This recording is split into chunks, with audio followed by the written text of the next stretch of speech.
Bonjour à tous, chers futurs Canadiens et Canadiennes.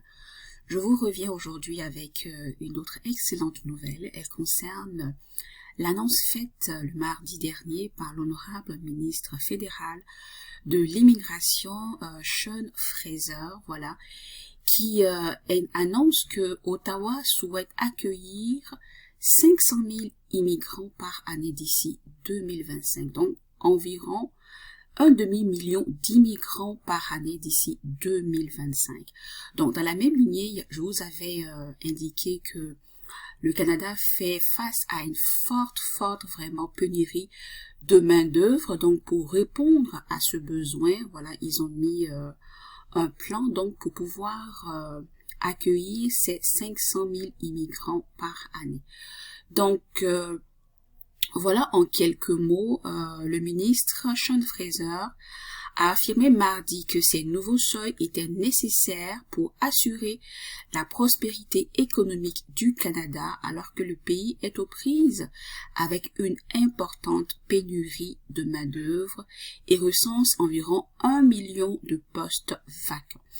Je vous ai fait part de plusieurs capsules vidéo avec des sites d'offres d'emploi, également de différents programmes d'immigration, dont celui des programmes des candidats des provinces. Il y a 10 provinces et 3 territoires dans lesquels j'indiquais les différentes conditions d'admissibilité, les différents documents à soumettre, ceux qui exigeaient une offre d'emploi, ceux qui n'en exigeaient pas.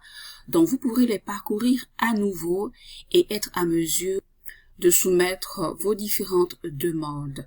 Donc tous les liens sont indiqués et avec un peu de persévérance, vous ferez partie de ces 500 000 immigrants par année d'ici 2025.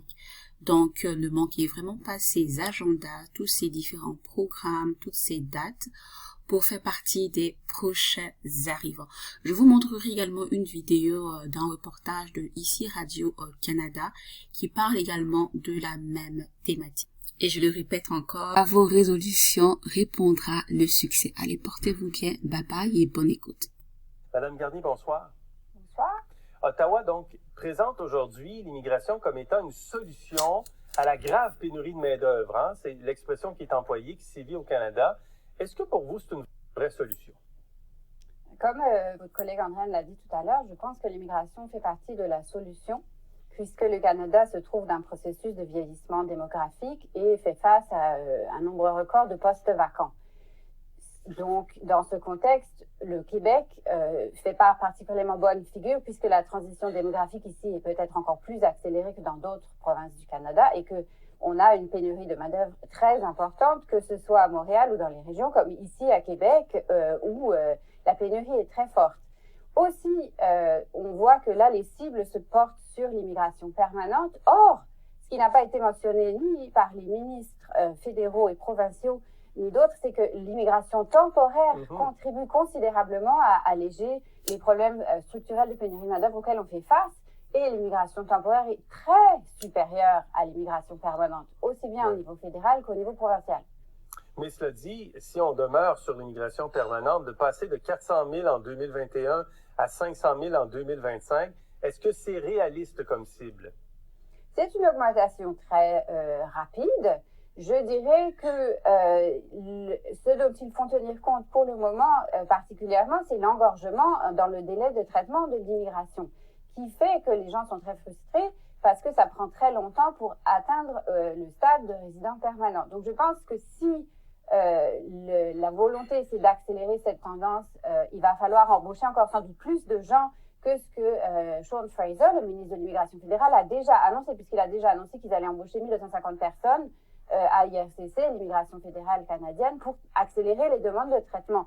Donc forcément, je pense que ça va, si il pense faire ça, au sein de la bureaucratie, il va falloir accélérer les traitements. Pour ce qui est du reste et du fonctionnement de la société et de l'économie, par exemple les logements, etc., encore une fois, il y a beaucoup plus d'immigrants temporaires déjà. Donc là, ce sont des choses dont il faut tenir compte, mais c'est pas, je veux dire, ça va être de toute façon beaucoup plus au niveau des personnes qui sont sur les territoires que les chiffres de l'immigration permanente. Quand le gouvernement dit que l'immigration est nécessaire pour avoir une croissance économique durable, est-ce que c'est exact? Je ne vois pas très bien comment faire sans l'immigration. Parce que sans l'immigration, il faut savoir que les entreprises canadiennes, comparées à la moyenne des pays de l'OCDE, investissent très peu pour augmenter, pour moderniser, par exemple, investissent très peu en capital. C'est surtout sur l'immigration qu'ils misent. Or, il y a des études qui montrent que si on accélère beaucoup l'investissement en capital, c'est encore plus cher que faire venir des immigrants dans les entreprises.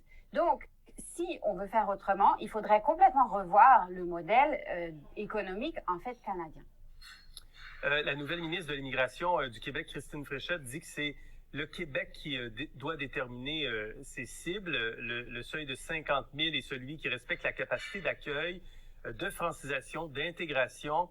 À la lumière de cette annonce-là, est-ce que vous pensez que le gouvernement Legault devra revoir ses cibles? Je pense que le gouvernement Legault devrait déjà définir ce qu'il entend par capacité d'accueil. Parce que ça n'est pas défini. Ça a été aussi montré dans des choses qui ont été mises à jour par des journalistes de Radio-Canada.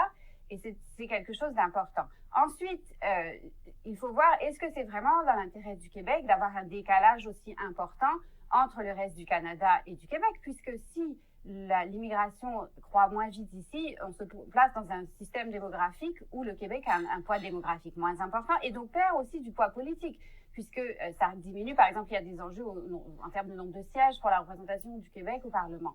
Donc, c'est pas juste une question économique auquel on fait face, mais même sur le plan économique, pour le moment, si on se tourne vers d'autres choses, il faut revoir en profondeur le modèle de l'économie. Et ça, moi, j'ai pas beaucoup entendu des voix s'élever pour avoir une autre vision économique que celle qu'on défend pour le moment. Et aussi, pour moi, c'est très important de le dire en tant qu'immigrante moi-même. Les immigrants sont des humains. Ils contribuent à la société, à la culture et à l'économie. Si on n'arrête pas de dire qu'il y a un problème en termes de capacité d'accueil, ça peut être interprété par les immigrants comme est-ce que ici les immigrants sont moins bien venus que dans le reste du Canada, par exemple. Ce sont des questions importantes sur lesquelles réfléchir. Un dernier mot, le Québec, on sait, demande plus de pouvoir sur le plan de l'immigration. Il y a un accord également entre Ottawa et l'Ontario qui vient à échéance bientôt, et l'Ontario veut les mêmes pouvoirs que le Québec en matière d'immigration. En même temps, l'Ontario veut doubler le nombre d'immigrants économiques que la province reçoit. Est-ce que le plan fédéral d'aujourd'hui va faire l'affaire de l'Ontario, selon vous? C'est une bonne question. Je pense que l'Ontario est en avant maintenant, mais d'autres provinces demandent aussi à renégocier leurs accords entre le fédéral et le provincial, notamment le Manitoba. Et je pense que ce serait dans l'intérêt d'Ottawa d'augmenter encore plus les pouvoirs qui sont donnés aux provinces dans l'accueil des immigrants économiques, puisque les provinces aussi recherchent en particulier certains types d'immigrants. Par contre, Ottawa a un intérêt à ce qu'il n'y ait pas une trop forte compétition et que les immigrants ne se rendent pas tous dans une province au dépend d'autres provinces. Donc, le jeu est assez difficile. Par contre, il faut aussi voir que la politisation de l'immigration est plus forte au Québec que dans le reste du Canada. Donc, c'est à suivre. Adèle Garnier, merci pour cette analyse ce soir. C'est moi qui vous remercie.